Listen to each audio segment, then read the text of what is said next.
Welcome to episode 233 of the Formula One Grid Talk podcast. Today, we're here to discuss all the action from the 2022 Singapore Grand Prix qualifying. My name is Ruby Price, and joining me, we have Tom Downey from Everything F1. Hello. Sports writer Owain Medford. Hello. And Jawad Yaqub from Hit the Apex podcast. Hi, everyone. But first, if you enjoy this podcast, we would love it if you could take 5 minutes to leave a 5-star rating on Spotify or a 5-star review on Apple Podcasts. If you do, you'll automatically go into our monthly draw to win a Grid Talk t-shirt from our champion range of merch. And if you're one of the 69% of people who aren't yet subscribed to the channel, please consider helping us out with a like and a subscribe. They say rain is the great equalizer in Formula One, and on a rain-affected Saturday, Charles Leclerc took his 9th pole position ahead of Sergio Perez and Lewis Hamilton, as Max Verstappen was told by his own team to box, and resulting in a P8. But will it stop him from winning tomorrow, Tom? I think it will stop Max from winning tomorrow, because it's one thing to win from 7th or 8th or wherever it was in Monza and P15, 14, something in Belgium. It's one thing to win on those circuits. It's another thing to win something like that in Singapore, which is basically I was going to say the Middle East and Monaco. It's not quite. It's, so it's obviously further east. I suppose that title would go to Jeddah. But it is effectively like a sort of modern day Monaco, if you can call it that. It's what, 23 turns. It's the longest. It's the longest race. It's the longest lap in terms of time, I believe, because Spa's the longest in terms of distance. Please correct me if I'm wrong on that. I'm trying to reel that off the top of my head. P8. Looking at what happened with Red Bull today, I'll go into why he boxed at the end if you want me to, or I'm happy to leave it. P8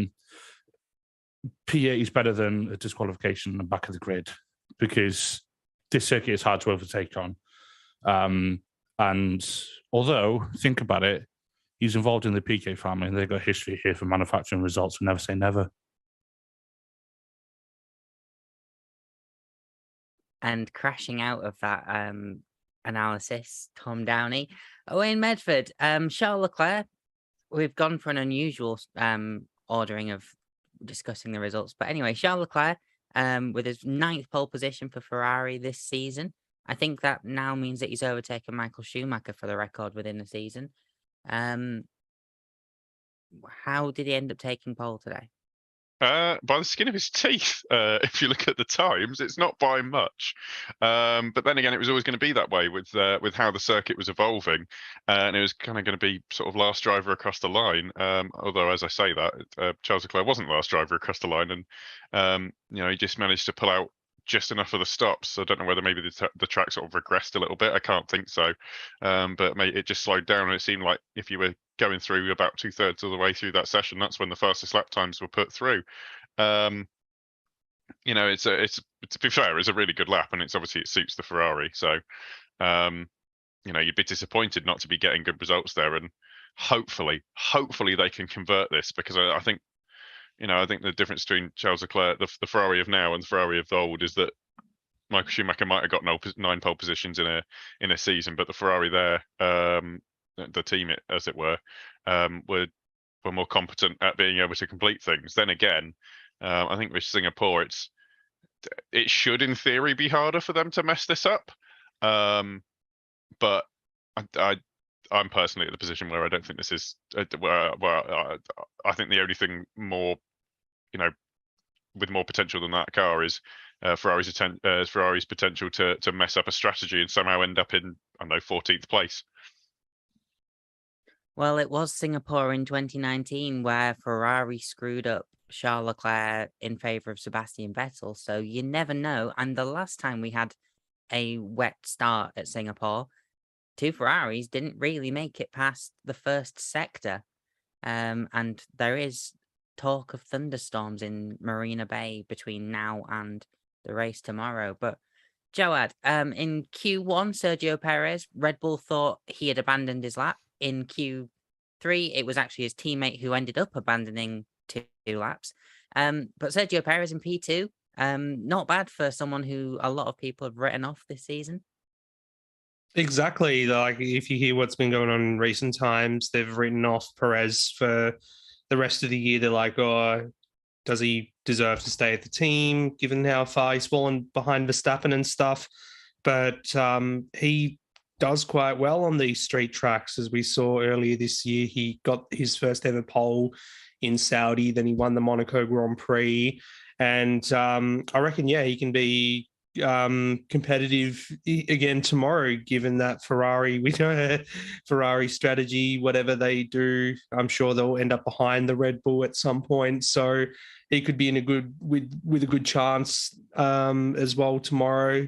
Still think maybe, he can get second in the Drivers' Championship, but it's a good little result for Perez to do that. But going back to what you were saying about 2017, whatever it was, a Red Bull on the front row of the grid that kind of messed things up for Ferrari. So maybe in those wet conditions, we might see a repeat of that. Maybe not. Maybe he might be the PK of 2008 if Max is to win this one. So, just adding to what Tom said before, hard not to bring that up. But just while we're at it, great to be back in Singapore. It's been a while, couple of years. So good to see a track in the Far East finally back on the Formula One calendar. Yeah, it has been a couple of years, and Singapore has been a bit of a Marmite track for some people, but you can't deny that the cars under the spotlights at night just look phenomenal. That's one of the things that is synonymous with Singapore. But Tom, going on to your favourite driver in Formula One history, Lewis Hamilton, P3, very much looked like he had a chance for pole today, and ultimately being 0.05 off pole position. Yep. It did look very much like he was going to end up setting that purple time. Yeah, it sort of came out of nowhere a bit in Q3, because Mercedes were looking all right. I mean, George Russell went out in Q2, but Hamilton, it was sort of like, it was a bit like, well, where on earth did that come from? Because I think it was Tsunoda went top on the Inters, and I thought, oh, maybe Inters are the way to go, and then Hamilton went 2 seconds quicker. And then he just kept on setting the purple sectors and purple laps on the rest of it. And then I think people might look at it and go, "Oh, he's P3," when he was P1 for much of that session. Look at the delta between Leclerc, Perez, and Hamilton. There is nothing in it. It really is splitting hairs to sort of see the difference between those 3 times. Max looked like he was on pace for that, but it's irrelevant because he's not there, effectively. Hamilton, I really thought. So there was sort of this 10-minute window where I thought maybe he really is going to take pole, and it was almost like sort of flashbacks to Jeddah. I mean, last year. Now I know obviously the circumstances are completely different, but it's like we're watching Hamilton and Verstappen sling it out under the lights on a street circuit in Asia for pole position, and it was like, have I time walked back 12 months or something?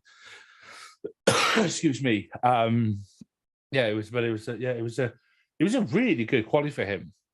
And it was yesterday, last night, I was watching highlights of Singapore from years gone by, and I watched the sort of unedited pole position lap he did in 2018, and this lap, a few of the laps he was doing in Q3 today were giving me vibes of that. And it's like, you can like Hamilton, you can loathe him, but you cannot deny how good he is. When he and the car are sort of at one, and when everything sort of just clicks and is all in sync, he is still one of the best drivers this sport has ever seen. And I bet you didn't think you'd hear me saying that. And I know, quick, yes, call an ambulance. But Hamilton those laps he was doing today in Q3 really looked like the sort of like Hamilton that we know, and the kind of laps he's pulled out the bag before. So I was really impressed Still don't like it though. Yeah, he very impressive from Lewis Hamilton today. Who knows? He's still chasing that first victory this season, which feels really wrong to say after, I think, 15 years of consecutive seasons of having at least one win and one pole. But Owain, Carlos Sainz in P4, topped FP2, has looked really good pretty much all weekend, but unfortunately today he just wasn't there at the last minute and ultimately P4. But P4 is not bad, especially now that like they've adjusted Singapore to be a bit more overtaking positive.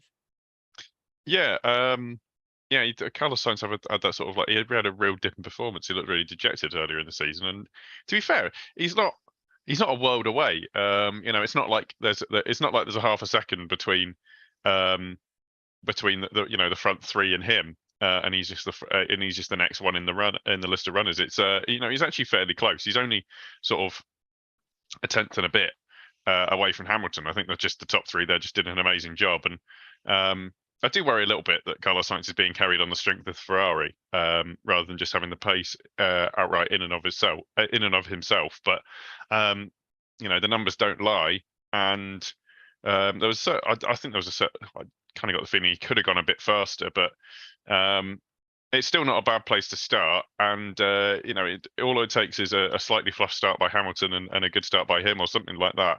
I don't think there's much of an advantage left and right on the grid in Singapore, and he could be really battling with the leaders.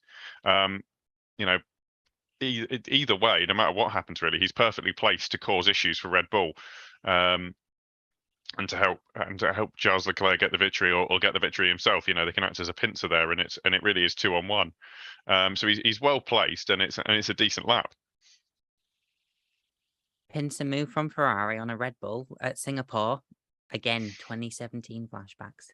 Jawad, Fernando Alonso was a driver who in Q3 kept threatening to stay the top of the timetables. I'm not sure how, it's Fernando. He's got the experience. He's proved to be very good in the wet, but P5, do you think there was ever a chance of him being on that top? And do you think he can maintain it tomorrow? Because he's obviously ahead of the McLaren. If the stars aligned, then I'm sure he would have been top three. But, being realistic and everything, that car is no better than being like fourth quickest behind the other guys. So, yeah, fifth is what he could have achieved. But again, anything can happen in the race, and he's in a good position, and he is as good as the Alpine can be at the moment. And what a performance. Given the fact that he wasn't retained by the team, there's been all this news like we were talking about off air, how he's committed to staying in F1, and he's still operating at such a high level. He's driving so well, bar having a car capable of winning races and championships or whatever. Yet, Alpine and their management or whatever seem to think that, he's too old and whatnot. So I guess what he's really doing is just proving to them that, you guys are wrong, and, good luck trying to find a new driver, which you still haven't done. So I'm going to go try and do something at Aston Martin, which is a different story. But, good result for Alonso. I reckon if it's a boring race and nothing happens, the worst he's going to do is fifth and get a top 10, but there is potential for him to move up if we do see some kind of chaos at the front, pincer movement or whatever. Don't even rule out an Alonso podium, I reckon. Well, he has managed to do it since coming back in a race that I didn't watch. But Tom, Lando Norris, McLaren very much need to finish ahead of Alpine here, don't they, in order to have any chance really of bringing that gap back down? Yeah, well, Lando's the only McLaren driver on the grid who's got an even remote chance of getting anything meaningful for the team. McLaren,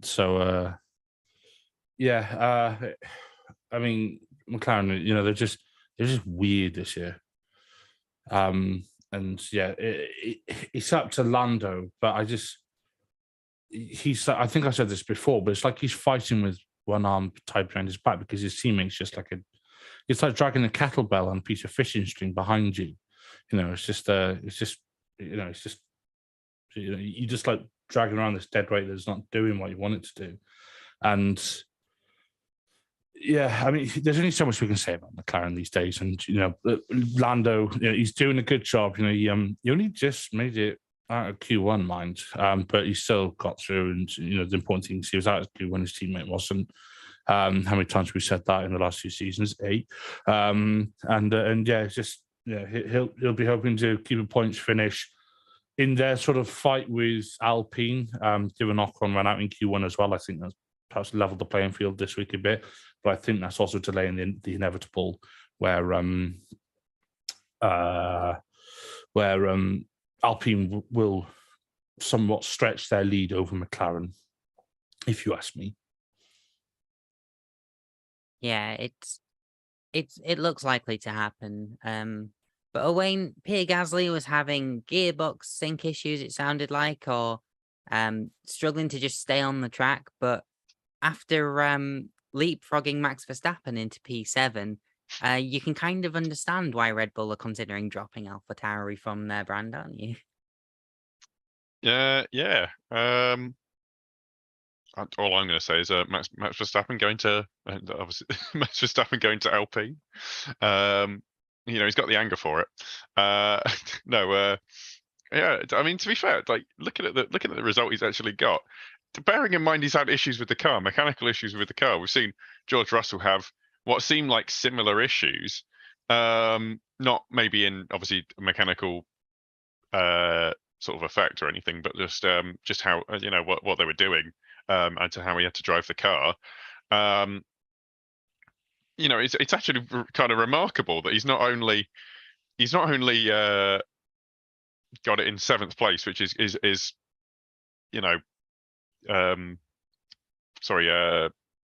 an achievement enough. He's beaten his teammate, and a world champion in Max Verstappen. I know obviously that Max Verstappen had issues as well, but the stopwatch doesn't lie on that one. So I think, to be honest, he's actually kind of shown a lot of people up who maybe didn't have those issues. Yeah, certainly has. And if the rumors are correct that he is going to Alpine for next season, they've certainly got a driver who is showing that he's still capable.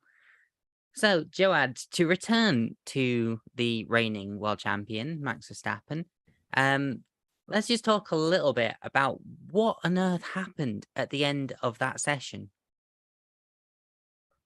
Well, to summarize it with Max's reaction, WTF, and the fact that it's something that shouldn't happen, which is also something he was quoted to say, they ran out of fuel. And, I know everyone likes to be marginal and everything is very much on the boundary in F1 and everything, but come on, like they're meant to be the best team on the grid.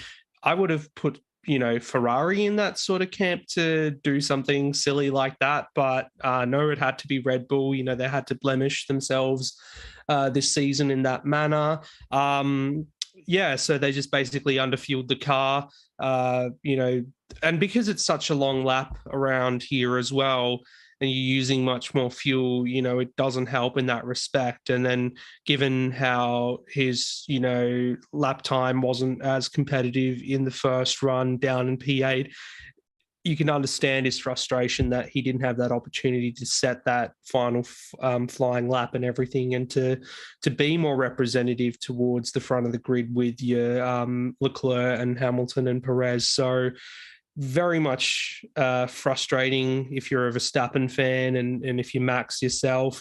All the footage afterwards of Helmut Marko and Christian Horner having like a coronial inquiry, basically. Yeah, it's something that when you're the best team on the grid, it's not something that should be happening. So I'm sure they'll debrief and figure out why it happened and everything. But at the same time, they're not Ferrari. They can actually afford to lose a couple of points here and there.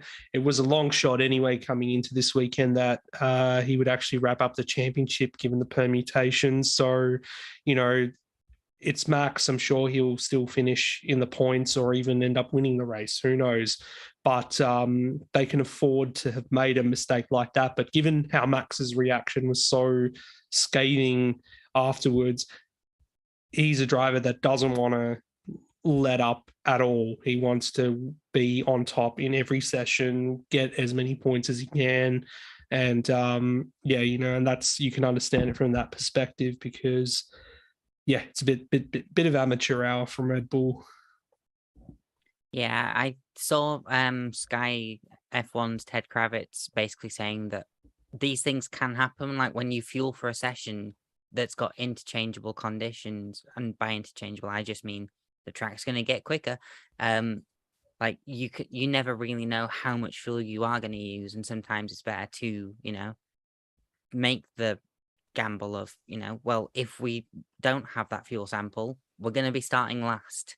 Let's just bank P7 at the time, or whatever it was actually, and deal with it tomorrow. But yeah, and sorry, just to add as well, you can give credit to Red Bull for being on making the decision straight away to bring him in rather than keep him out, because if he had completed another lap and they called him into scrutineering, there could have been a possibility that he would have been penalised and sent to the back of the grid, like we saw with Lewis Hamilton in Barcelona back in 2012 when Pastor Maldonado went on to win. So, that's probably good that they avoided that, but still embarrassing overall that this situation did come to pass. Yeah, absolutely. Now, a driver who wasn't putting in an embarrassing performance, Tom Downey, Kevin Magnussen did a really good job, I would say, to get his Haas into P9. Yeah, I was worried about Haas because I looked towards the end of Q1 and they were both languishing down in 19th and 20th. But yeah, I mean, K-Mag obviously still technically the lap record holder here at Singapore. Yeah, that was a good lap from him actually, and he had a pretty decent quali all in all. I did see something on their Fire website that he was. I'll have a quick look, but there was something where he was. He was alleged of an unsafe release, but nothing came of it. Oh no, that was Mick. That wasn't even K-Mag. Never mind. Wrong driver. Lol. He went deep in. Was it turn? I think it was turn 13. I think it was. I can't remember. But he went deep a few times. But aside from that, he had one of those qualities where it was solid but unspectacular, and I think it's just what Haas need at the moment. I said this a lot about Yuki Tsunoda last year, where it's almost good that you haven't heard that much about them, and you look at them and you've gone, oh, Bayeki's up in P9 in Q3, and on a track where quali means a lot, perhaps not quite as much as Monaco.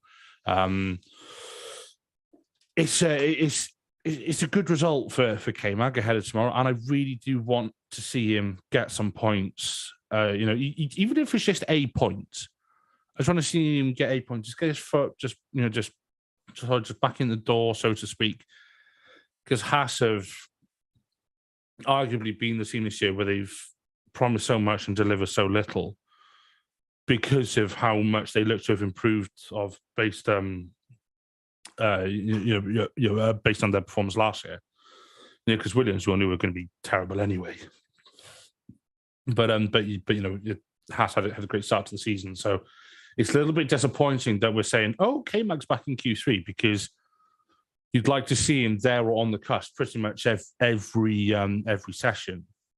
But hey ho, it's just just good to see him there, and I hope he can hang on to it. Yeah, absolutely.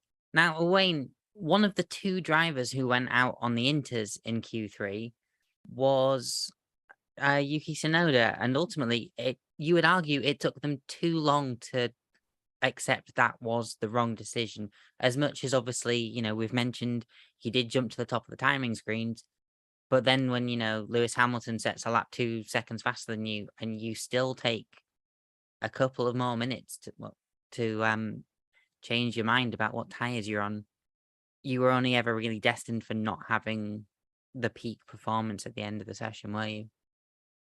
Yeah, I think it was quite clear that the tyres were just going to were only warming up. I mean, from that point onwards, yeah, you needed to be on them as soon as possible, and they just wasn't. It's difficult to get the tyre warm up over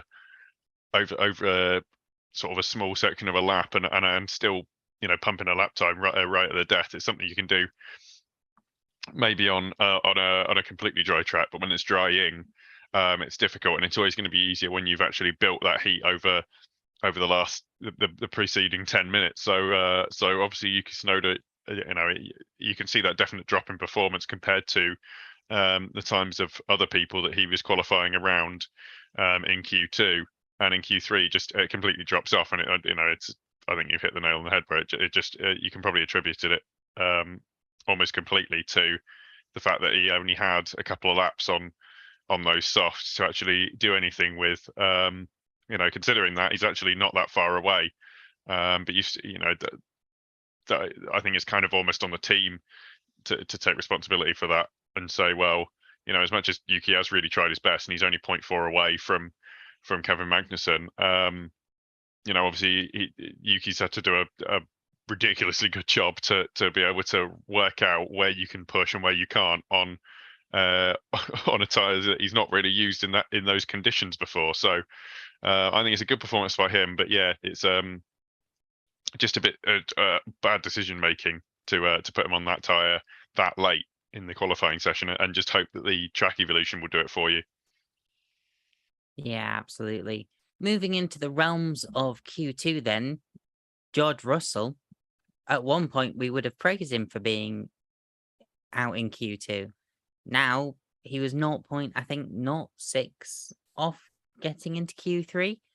Jawad, tell me about George Russell's qualifying session, and he was very much struggling to keep up with his teammate, wasn't he? Yeah, and it was just really confusing given how Mercedes in practice, we would have thought they would have comfortably been inside the top 10, and conditions aside, George missed Saturday, would have relished in these conditions, but unfortunately no. And he had a few little off-track experiences as well, and he was apologizing to his team over the radio. He said he couldn't do anything. It's like, do you let this one slide, or do you say, hang on, you're in a Mercedes, you should be up there all the time. This is the standard that we set at a championship winning team like that. So he's really just made his life difficult for tomorrow in the race. So it's going to be very difficult.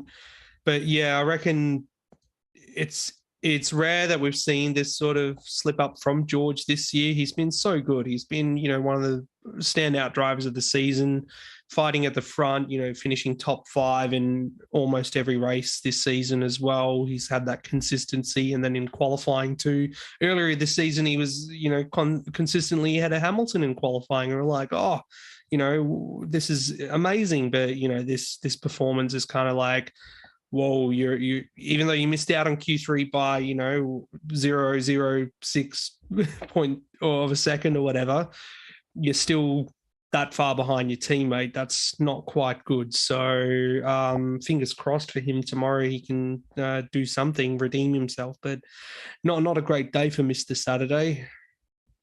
Certainly not. And it does look like that when he finishing in P5 streak is probably going to end tomorrow.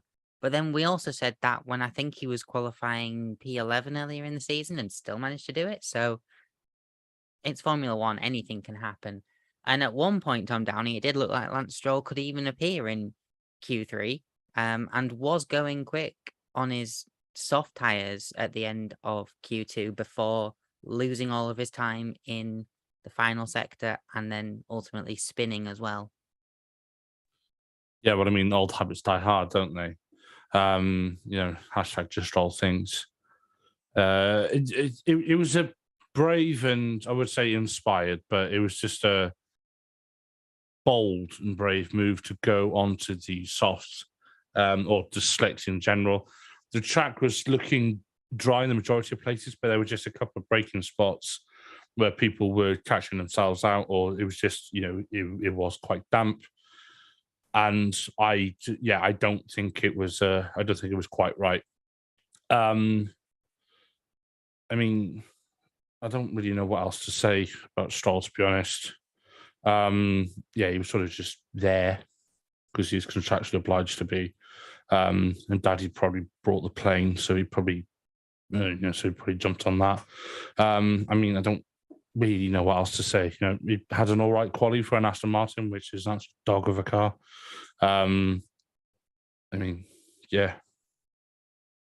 Cool. Yeah, I'll take it from there. So, Owain, a driver who is somehow, I would say, fighting for his future in Formula One, Mick Schumacher, a P13 qualifying is not really what he needs right now, particularly when his teammate manages to get into Q3. I'd kind of disagree, I'll be honest. I don't think he's fighting. I think he's pretty safe, and even if he is, I think the car it's still a good finishing position for where the car is at. It's maybe not as spectacular as when your teammate is obviously putting it in Q3 and he's sort of five positions, Jesus, above you. Oh no, that's inclusive. Sorry, 4 positions. But I don't think he's got anything to worry about. I think there's, thankfully, thanks to the length of the season, there's 4 or 5 races left. So I think it's going to be fine. And bearing in mind, I believe the Haas works a little bit better when you take the downforce off. So I think there's other chances for him to be able to prove himself. And I don't think that decision is going to has been made yet, and I don't think he's going to end up out of F1 because of it. But it certainly does hurt his chances in the race tomorrow. But I wouldn't say it's like a 17th place start or anything like that. And the Haas hasn't exactly been a rocket ship lately. So to my mind, it's not too bad. It's not spectacular. It's about average. But I think just not putting it in the wall, is a big step maybe from Mick of last year, to be honest. So I especially around a track that I don't believe he's driven yet. I don't believe he's driven it, especially not in an F1 car, and especially not in these F1 cars. So to a certain degree, I think it's actually there's a lot to take from this. Yeah, definitely not in an F1 car because we obviously weren't here last season when he was a Formula One rookie, but someone will have to tell us whether it was an entirely new circuit for him. Jawad, P14, Sebastian Vettel was looking quite promising, and then he just went off. Not quite what Seb was after. No, unfortunately for the 5-time Singapore Grand Prix winner, it wasn't. Same thing as his teammate, really. They took the gamble on the slick tyres in Q2. First of all, they're lucky enough to get into Q2 in these conditions, the Aston Martins. And then, unfortunately, the gamble did not pay their way. So, I'm sure they'll be patting themselves on the back for saying, at least we took that risk and, it could have paid off for us, but ultimately it didn't. Difficult to pass around here. So what can you expect from them? Not much, really. And that's sad for Seb in particular. Be saying for the rest of this year if he doesn't get better results, because it's a driver of his caliber deserves a lot more, given that it's his final few races in F1. And given that Singapore, how poignantly it's the place he won his last Grand Prix and what seems like will be his last Grand Prix win in F1 now back in 2019. It's you'd hope that he signs off at this track, which he's got, such an affinity with in better way. But when you're driving for Lawrence Stroll's Aston Martin team, I don't think that's quite possible. Yeah, it's a shame that he's not driving for the Force India of, I can't remember what year it was, but when Paul di Resta ended up being P4 here. But, you can't have everything, I guess. And Sebastian Vettel on the grid is also one of those things. 2013, thinks Tom, was the year. But Tom, Zhou Guanyu, P15, he's had his contract extended with Alfa Romeo, and I'll let you take it from here. Tell me about Zhou's session. I didn't really notice much of him, to be honest. Which again, as I'm going to repeat myself a bit with what I said about who was I just talking about? K-Mag, where I said someone who needs a sort of like solid but unspectacular session. It's just I don't really know what to say, to be honest. Zhou has had a decent season. He's just been let down by reliability and hydraulic issues and all the above. To be honest, to put it P15 in, the car's obviously sort of struggling this weekend, and to put it, to put it where he's put it, ahead of his teammate who got, albeit knocked down one place into the drop zone in Q1, he still outqualified his teammate who is experienced at the circuit, very experienced at the circuit, and experienced in F1 full stop. I think Zhou is showing genuine promise and talent, and I also think now that he's got the contract extension under his belt, he knows what he's doing next year, and it's and just really perhaps giving him a bit of peace of mind. So let's give him the benefit of the doubt. He did all right in Monaco, if I remember rightly. I don't think he was in the points, but I think he did okay because he had that huge snap of oversteer. I remember coming out the tunnel. I'm getting to a point, I promise. So, on the sort of limited running we've seen of him on street circuits, he's done pretty well so far. And I mean, Singapore is probably one of the biggest tests on the calendar of the season. Just the intensity, the humidity, the temperature, all the rest of it.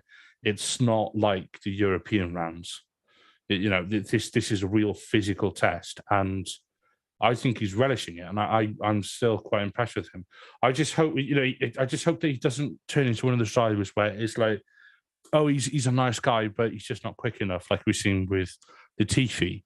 Where people are like, he seems nice, but he just hasn't got the pace. I hope that doesn't happen for Zhou. Yeah, hopefully not. Owain, Valtteri Bottas, as Tom mentioned, got knocked out by one place in Q1, but that's still being out in Q1. Was there anything? What do you think Valtteri Bottas can do from there tomorrow? Like Tom said, he is quite experienced. He is, but it's really far back. It's so far back, and it doesn't look good to have been out qualified by your teammate. I think, to have been out qualified by your teammate, and unless you've had an issue, and I don't think Bottas did. So I think it's going to be a struggle. I think it's going to be a lot of work from there to do anything. I wish him the best, but he's got a lot of places to move through, and he'd kind of have to hope for a lucky safety car or something like that, maybe a third of the way into the race, so that he can take a cheap pit stop or something like that. But I don't think he's really got much more pace than a lot of people, particularly when he's got Daniel Ricciardo, who is in a McLaren, and hopefully can do something with it, and Esteban Ocon, who is almost guaranteed to be all over the gearboxes of both of them. So I think it's a case of I don't think he's going to go forwards particularly easily. I think it might just be one of those those really hard days driving an F1 car, which seems like a dream, when you're gonna have to spend 2 hours doing not very much and hoping that something comes your way. Otherwise, I don't think there's too much you can do. I don't think there's pace in the car to move forward, and not really enough to defend from what's coming from behind either. Yeah. Remember that point in this season where we were watching Valtteri Bottas chasing down the Mercedes? Like looking at how the Alfa Romeos performed this weekend, it seems completely foreign. But Jawad, Daniel Ricciardo, P17 in FP1, he was in the top 7, I believe. But it's just been a complete role reversal, really. Now we've got Lando, Norris up there, and obviously we as well. When Ricciardo set his lap in Q1, I thought he'd been affected by the yellows caused by Stroll's spin. Turns out, no, he was ahead of it. So just what explains, if you can even think of anything, Daniel Ricciardo's lack of pace here? I think it's game over for Daniel, unfortunately. The writing's been on the wall all season with the way he's performed, and I want to sympathize with him. I want to be one of those people who, like you see on social media all over the time, it's an injustice, Daniel, he has to be on the grid, yada yada. It's but as much as the car's a real dog this year and there's no performance on there, and you've had McLaren and Lando Norris come out and say, no, the car's not at all tailored to his style. It's just Lando has been outperforming it all season and doing such a great job at it. You'd expect someone on the salary of Ricciardo and also the caliber of him in terms of, 8 Grand Prix wins. He's been on the podium in Singapore 4 times as well, getting second 3 years in a row, I believe, when he was at Red Bull, to be further up there. And the fact that it's just not there means, okay, well, maybe it's time to not, continue wasting that seat, give it to someone who may potentially put in a better performance. And I'm sure I'll get, criticized and blasted for not being sympathetic towards him, but I'm Aussie. I'm allowed to give him grief like that. I've got such a big support for him his whole career, going back to the HRT days. Yes, people remember he made his debut for Hispania back in 2011. But I just can't feel it at the moment, because you think you get those little glimpses, practice, like you said, he's up in P7, and then there's a chance he might be on for a good quality in these conditions, and then out in Q1. And then what do you do from Q1? His races this year have been even worse than his qualies, I've got to say, where he gets stuck in traffic, which that's not his fault. The pit stop put him there. But then when he's in traffic, he can't really do much. He's been stuck behind Haas's, he's been stuck behind Aston Martins, and you'd think at least the McLaren's got enough performance to pass. Maybe in Lando's hands it does, but in Daniel's, no. He's so well known for his awesome overtakes, last of the late breakers, but it's just no, it's not going to happen. It's not the same driver anymore. So it is really sad. It's easy to say that you should just give up on him this season. Let's ride out these last few races and figure out what he's going to do next year. But to see him down in 17th when Norris is up in 6th and was one of the stars of qualifying to be up in the top 10, it's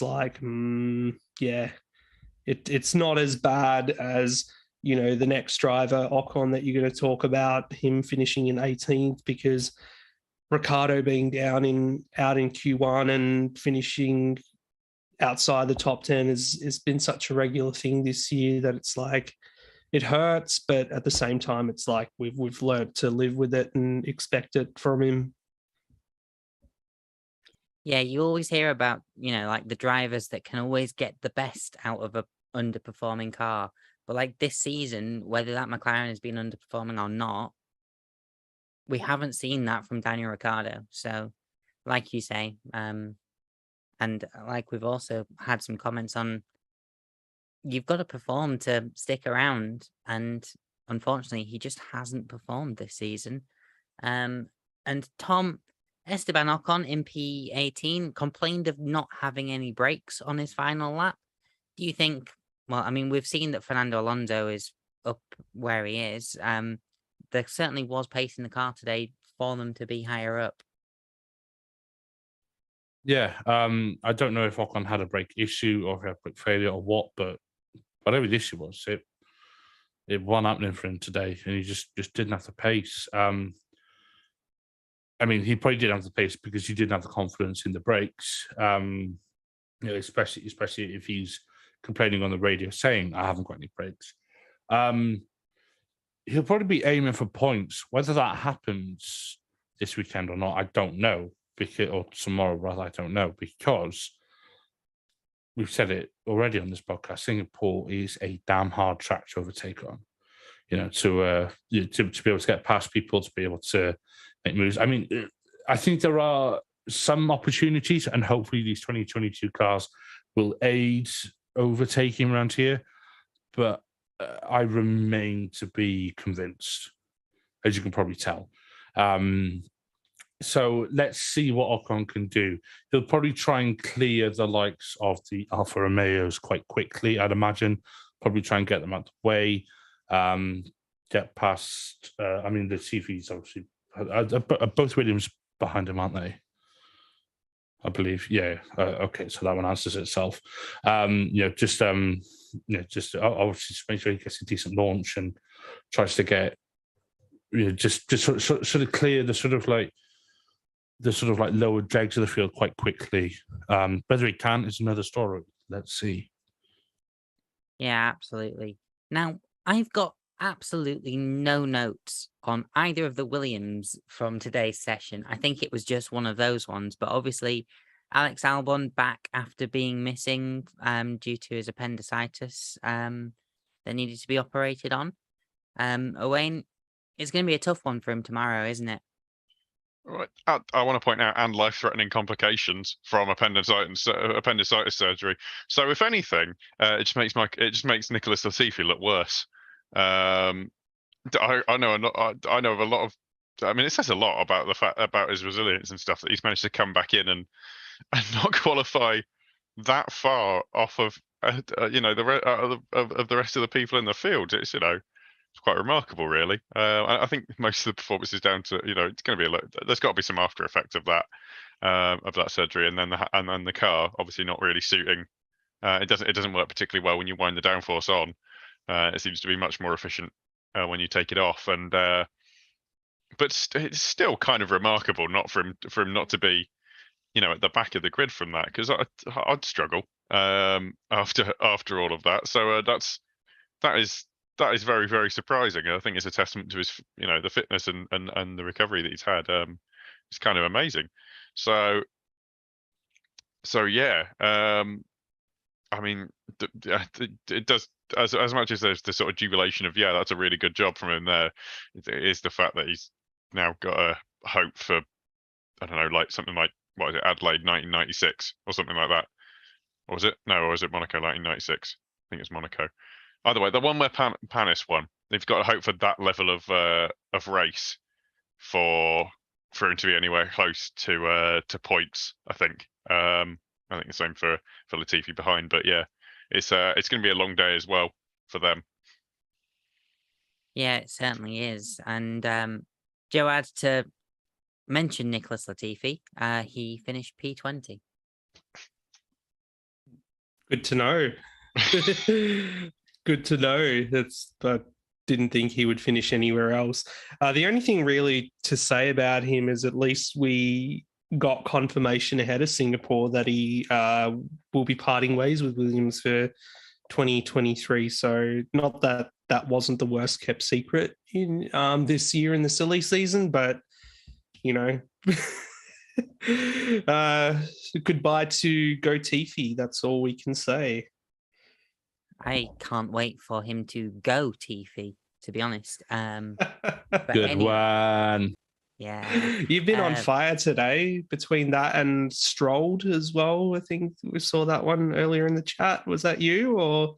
I said it in the chat, but it was Tom that it was Tom that inspired it. So I'll give credit where credit's due. I came up with it. No, Rubes, that was all yours. I appreciate that I'm an inspiration. I mean, I know that, but that was your idea. You shouldn't put yourself down. Anyway, let's get on to some predictions. Let's get on to some predictions for tomorrow. So I'm going to start with Tom, who's going to be on the top step tomorrow. Oh, never mind that. I predict you're going to come out with at least a dozen more shitty puns. No, top step tomorrow, I think it's going to be Leclerc. Top step for Tom is Leclerc. Owain, your top step tomorrow, please. It's going to be Hamilton. It's gonna be. It's like the one chance. It does seem like the best chance of a Hamilton victory that we We've might said get for the that rest in of the season. Silverstone, mind. But we said that when he was actually on, like, driving on fire, practically. I've said it every time. I think. I think it's like being the equivalent of my well, it's George. It was George's George Russell for points in his bold predictions every race last season. But last season. Jawad, your top step, please. To keep it different, I'll go with Perez. Yeah. I'm going for Lewis as well, in case you didn't notice. Tom, the rest of your podium, please. Perez and Sainz. Owain, your second and third, please. Max Verstappen and Perez. It's Max So Verstappen. no Ferraris then. It's Ferrari. Yeah, valid. Jawad, your second and third, please. Hamilton and Alonso. Oh, that's still no Ferraris. Yeah, I'm gonna say I've already said Lewis. I'm gonna say Charles and screw it, Lando. McLaren podium. You never know. And a bold prediction now, please, Tom.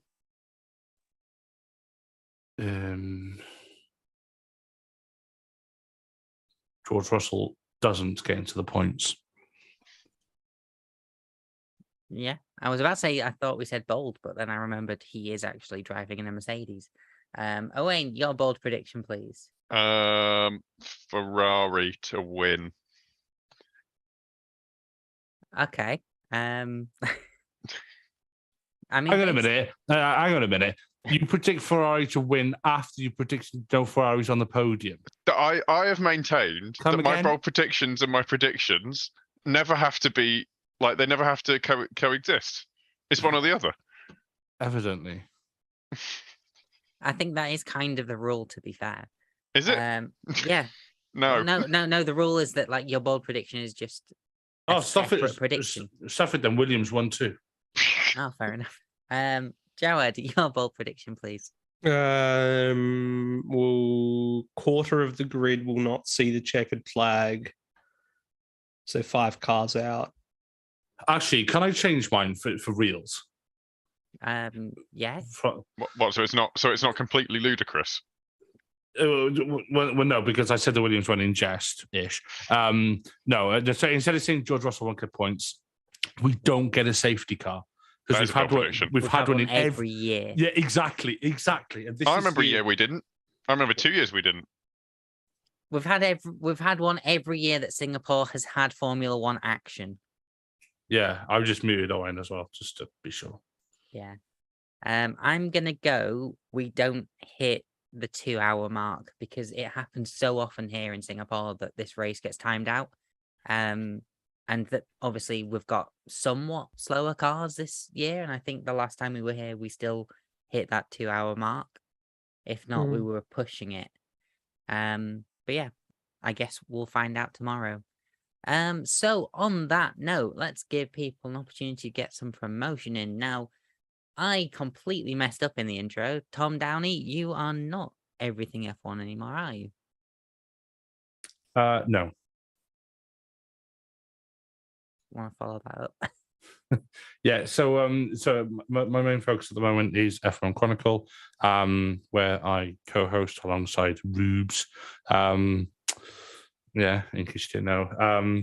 Owain, also Louis, the same person.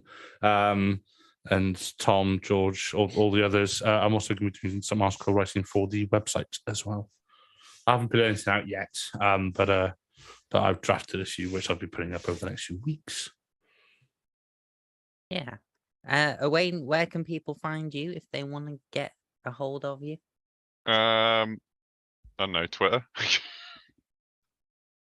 I don't do a lot recently. It's apparently this whole PhD thing is really hard. I don't have a lot of free time. I know, unfortunately, I don't do articles very at this point.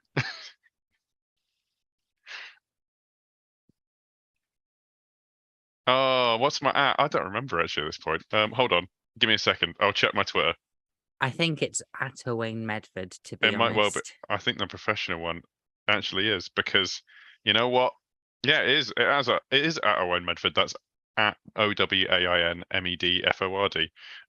Because my name's awful for Starbucks, but brilliant for usernames.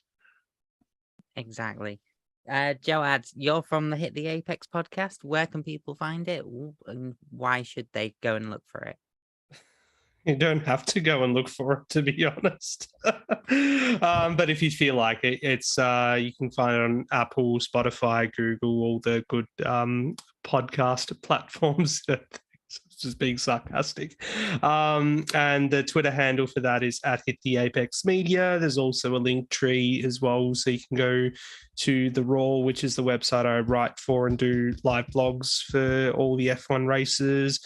So yeah, check it out. I haven't done a podcast in a few weeks now, in between the break between Monza and Singapore. So should see me back this week to wrap up Singapore, and also the Bathurst 1000 in V8 Supercar Land coming up as well next week. So that'll be good. Yeah, and if any of this strange end to this week's episode has convinced you that you'd want to see more from me, I am mostly just on here, but if you want to find me on the socials, it's at Rubes, RUUBEZ001 if you're on Instagram. But on that note, Grid Talk is available on YouTube, where most episodes are recorded live. We'll also be doing a little bit of a post show, so get some questions in the chat if that's something you want to do. As well as also we're available on Amazon Fire, Spotify, Google Podcasts, Apple Music, Verbal, Omni Studio, and Pocket Casts. Just search Formula One Grid Talk for our huge back catalogue of shows with previews and reactions to qualifying and the race results. Please consider supporting the channel on Patreon so we can get mics, lights, and better recording equipment. You can also get your hands on some official Grid Talk merchandise on f1chronicle.com/store. And also make sure you subscribe to be the first to know when each new episode is released. We'll be back tomorrow with plenty more F1 content. Thank you very much for listening, and goodbye. And whilst my co-host Tom Downey stops this recording, pass this along to recording stopped. Oh yeah, there we go. Snappy. So on that note, let's have a look in the chat. So we had Connor Walker in. Hey Connor, always good to see you. It's never not here. I know, yeah. There have been occasions, and it does feel wrong whenever he's not here. But the first question from him, because we've had a few, and let's do them. Who do you think will be driving for the second? Who do you think will be the second Alpine driver in 2023? I'm just going to say Gasly right now. It's probably Gasly, yeah. I think Connor answered the question himself there about what will Pierre do. So there you go. The follow-up question being, what will Pierre do? I mean, it's like we accepts a large sum of money to go to Alpine. Yeah, it's French driver, French team. It'll be two French drivers if Gasly goes there. Even though apparently they don't like each other. Yeah, even though apparently they don't like each other. No love lost there. Think what Drive 5 will have their hands on. No, they'll actually have a real inter-team, but they'll just make it up and say that let's even put Alvin in the hospital because he put a Canadian mafia hit on him or something, and then they'll have that dramatic heartbeat in the background, and they'll show pulsing images of Albon in intensive care. Then they'll have the sound of a heart monitor flatlining. And then Will Buxton comes on the screen. In Formula One, your teammate is the closest benchmark. Your teammate is the mate that drives for your team. No, it'll be these guys are so competitive, and then it will show Albon coming back. Yeah. It's just he's come back in record time. Oh man. As you can tell, I'm not the biggest fans of Drive to Survive. It's fine. I like it, but it's not. I still haven't finished season 3. You're It's gonna hate season 4, Rubes.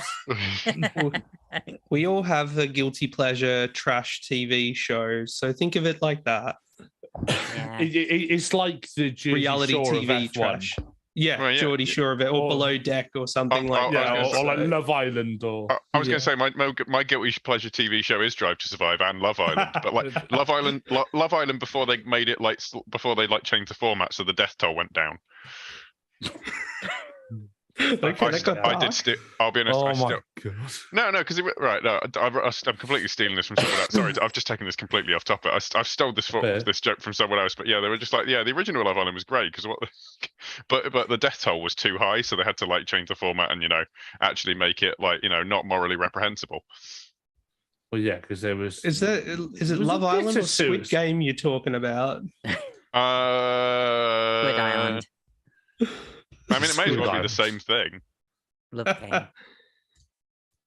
I've never watched Love Island Australia, but Love Island UK was they just used to feed him a load of alcohol and then lie to them about what each other was saying about each other, and just constantly rock the boat until they all did terrible things and had fights and stuff.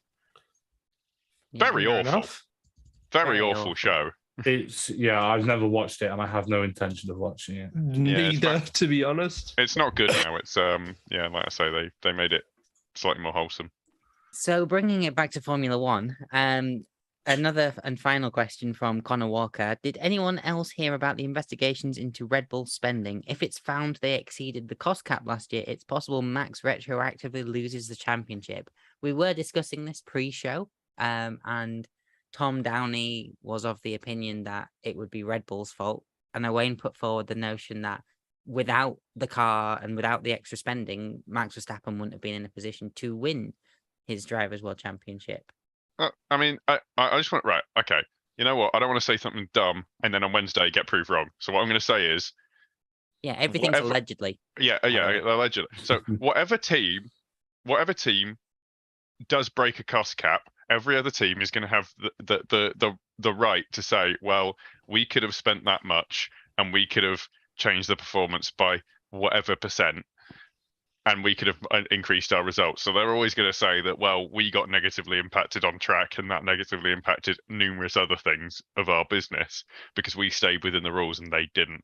So I think it's pretty egregious if you do break the rules. But I don't know. I don't. We're going to find out on Wednesday. I think it's easier to wait, and I think it's probably better to see what will come of it then, not now. It'll be interesting as well to see the precedent set from this, because obviously this is the first allegation of a breach of the cost cap rules, and this is the first time Formula One has had a cost cap. So what kind of precedent does the sport and the FIA set over this? So are they going to be we know that they're not the most consistent with their penalties in all areas, but I don't know what you mean. But what example are we going to set? Are we going to let them off lightly so that, let's say another team does it to win the championship or something next year, or to finish higher up in the Constructors' Championship, or not in the Constructors, but to get their driver a better result if it's just Constructors' points that they're going to just dock. So, yeah, it's something that, because we haven't seen yet, it's hard to know what's going to happen and what example is going to be set. If they keep it black and white and none of this grey area nonsense, I'm sure it'll be okay, but it's F1, there's 50 shades of grey all the time. Yeah, something I do want to add, something that Ruby conveniently left out earlier on, is I do admit that earlier I said, or before we started, I said it should be a team fine, and I made the very good point that obviously the driver benefited. However. Not however, but the fines will likely scale to the rate of infringement, and it seemed like Red Bull or an F1 team in general they are very good at pushing the boundaries to the absolute extreme. So Red Bull, they would have spent something like 4.8% under the cost cap, so they don't fall into that 5% and above. A good example is when I speed on the motorway. I do 95 because 96 and above, you automatically get referred to court for potential disqualification. So that's basically what they've done. No. Did you Tom? just admit to speeding? Tom, if you were Not to anymore. speed, if you were to speed, if I were to speed, or, I'd speed. I'd go. Yeah. I think if I were the FIA though, and it was, oh well, you've done 4.9% recurring of what the cost cap is. just round it up to 5 and say tough luck. Well, no. Because they knew what they were doing. You just go. Well, you've clearly engineered that, so we're just going to put you at 5. Exactly, yeah. Or just go. Well, we're going to give you the most the most draconian punishment we can do under the 4. Yeah. It's F1. They'll just give them a financial penalty for breaching financial rules. To be fair, it is F1. It's the Bernie Ecclestone way of getting out of things. Just pay them off. Pay your way out of a bribery charge. Yeah, Brilliant. exactly. Yeah. So, I to don't know. actually mention what they put out, like a framework of what the punishments would be for potential budget cap breaches. So to actually list them off, a minor breach, aka the overspend of less than 5%, could be a deduction of drivers and constructors championship points, a suspension from one or more stages of a competition, limitations on ability to conduct aerodynamic or other testing, or a reduction of the cost cap, which is the minor ones. A major breach, aka an overspend of more than 5%, would be a deduction of drivers and constructors championship points, suspension from one or more stages of competition, suspension from an entire competition, exclusion from the championship, or a reduction of the cost cap. So those are the sets of actual punishments that could get dished out if anyone is revealed to have overspent on Wednesday. So fortunately there isn't the suggestion of a fine, because as we've probably mentioned, it would be entirely useless. It would be a non-punishment to fine an overspending team because they're already overspending.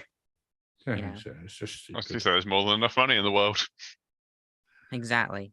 They just spend their way to the. It wouldn't matter. It'd be like, we can. If you can spend your way out of a fine, that seems like it's a bad way to do it. Yeah, the reduction of the cost cap, I think, would be a good one, but again, that just impacts. That's a future punishment, really, is what I would say, because they obviously can't apply it towards this season, but it would then be applied to next season. So that's going to be something that we wouldn't even find out about until 2024.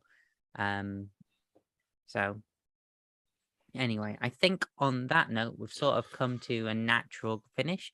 So thanks to everyone that left their questions in. It was very nice to have something to discuss post-show. And we'll see you tomorrow for the review of the Singapore Grand Prix, which may or may not take 2 hours to happen as a race. Hopefully it'll be good. And hopefully it will be good. And on that note, thank you very much and goodbye. Bye.